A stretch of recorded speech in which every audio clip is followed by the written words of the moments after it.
चढ़ावा चोरी मामले से जुड़ी हुई एक बड़ी खबर अब आपके सामने रखते हैं। ट्रस्ट के कोषाध्यक्ष गोविंद गिरी का बयान सामने आ चुका है। ज्यादातर जिम्मेदारियों से पल्ला झाड़ते हुए वो नजर आए हैं। करीब 1 महीने बाद उनका ये बयान आ गया है। खुद पर जो आरोप लगे हैं, इस बयान में उनका खंडन वो कर रहे हैं। मैं कथा प्रवास में रहता हूँ, ये गोविंद गिरी ने कहा है। मैं महीने 1.5 महीने में अयोध्या आता हूँ। ऑडिटेड आय व्यय का लेखा सुरक्षित है, ये भी वो लिखते हैं। लेखा रखना कोषाध्यक्ष का दायित्व है। अधिकृत व्यक्ति कभी भी जांच कर सकते हैं। खर्च सीधे बैंक के माध्यम से किए जाते थे। देखिए, ये सब कुछ उन्होंने अपने पहले बयान में कहा है। मैं अधिकृत हस्ताक्षरता नहीं, ये गोविंद गिरी की तरफ से कहा गया। ये वही गोविंद गिरी हैं जिनकी भूमिका, जिनके चुप्पी पर भी खास तौर पर लगातार अब सवाल उठ रहे थे।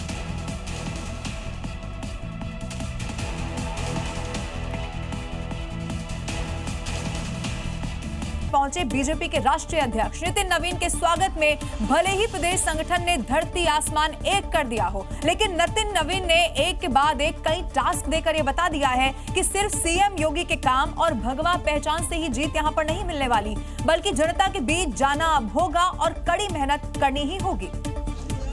जिसके लिए कि नितिन नवीन ने सांसद विधायकों से लेकर पार्टी पदाधिकारियों के साथ अलग अलग बैठकें की और निर्देश दिए कि नेता दिल्ली और लखनऊ की परिक्रमा छोड़ें, मोदी और योगी सरकार की कल्याणकारी उपलब्धियों को मतदाता तक पहुंचाएं, क्षेत्र और जिले का दौरा करें, मासिक रिपोर्ट भेजें, सहयोगी दलों के साथ समन्वय और संवाद करें, कार्यकर्ताओं और जूनियर्स को सम्मान दें।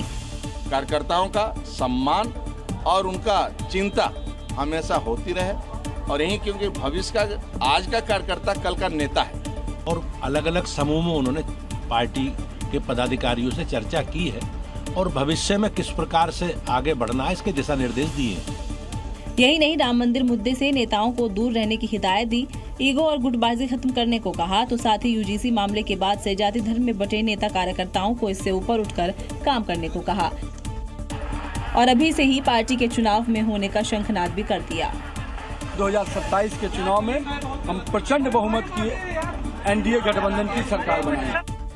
उत्तर प्रदेश में विधानसभा चुनाव को लेकर बीजेपी जीत का रोड मैप इस वक्त तैयार कर रही है। पार्टी ये जानती है कि इस हैट्रिक की इस तैयारी में सहयोगियों का साथ भी बहुत ज्यादा जरूरी होने वाला है। अब इसीलिए यूपी पहुंचे पार्टी अध्यक्ष नितिन नवीन ने सहयोगियों को साधने की कोशिश की है, क्योंकि बीजेपी जानती है कि एनडीए कुनबा जितना मजबूत होगा, विपक्ष के खिलाफ उतना ही चक्रव्यूह मजबूत होगा। उत्तर प्रदेश को जो उत्तम प्रदेश का बनाने में एनडीए के सभी दलों ने मिलकर काम किया है।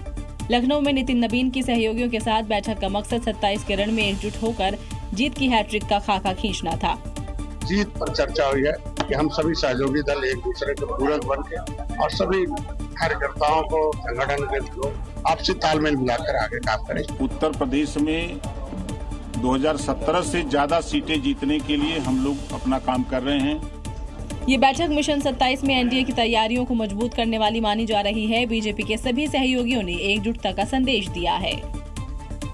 अयोध्या राम मंदिर चढ़ावा चोरी में अब ट्रेजरर गोविंद गिरी की भूमिका पर भी सवाल खड़े हो रहे हैं। चढ़ावा चोरी के बीच उनकी चुप्पी भी अब सवालों के घेरे में आ चुकी है और इसी को लेकर अब संत समाज ने इस चोरी का जिम्मेदार गोविंद गिरी को बताते हुए इस्तीफे की मांग कर दी है। अयोध्या के संतों का दावा है कि मामला सामने आने के बाद न तो वो सामने आ रहे हैं और न ही कोई बयान दे रहे हैं, जबकि पूरी जिम्मेदारी उनकी है। ऐसे में उन्हें अपने पद से इस्तीफा देना चाहिए। देखिए, सबसे पहले चंपत राय जी से भी पहले इस्तीफा बनता है कोषाध्यक्ष का, क्योंकि गड़बड़ी कोष में हुई है, ना कि ट्रस्ट में हुई है। हम महाराज से कहना चाहेंगे कि व्यवस्था आपको यहाँ करके देखनी चाहिए। अगर आप सक्षम नहीं है तो अपने उससे त्यागपत्र देना चाहिए। कि कहीं ना कहीं इसमें गोविंद गिरी जी और 1-2 अन्य लोग साथ में संगठित होकर चंपत राय जी को हटाने के लिए, और ये जो गड़बड़ झाला चल रहा था, ये कर रहे थे। ट्रेजरर गोविंद गिरी की चुप्पी पर सवाल उठ रहे हैं तो महाराष्ट्र के पुणे में उनका एक बंगला सामने आया है। पुणे की मॉडर्न कॉलोनी में मौजूद इस बंगले की कीमत करोड़ों रुपए होने का दावा है और पुणे में आने के दौरान गोविंद गिरी के इसी बंगले में रुकने की बात सामने आ रही है। उनका ये 2 गुंठे में फैला हुआ ये आलीशान बंगला है।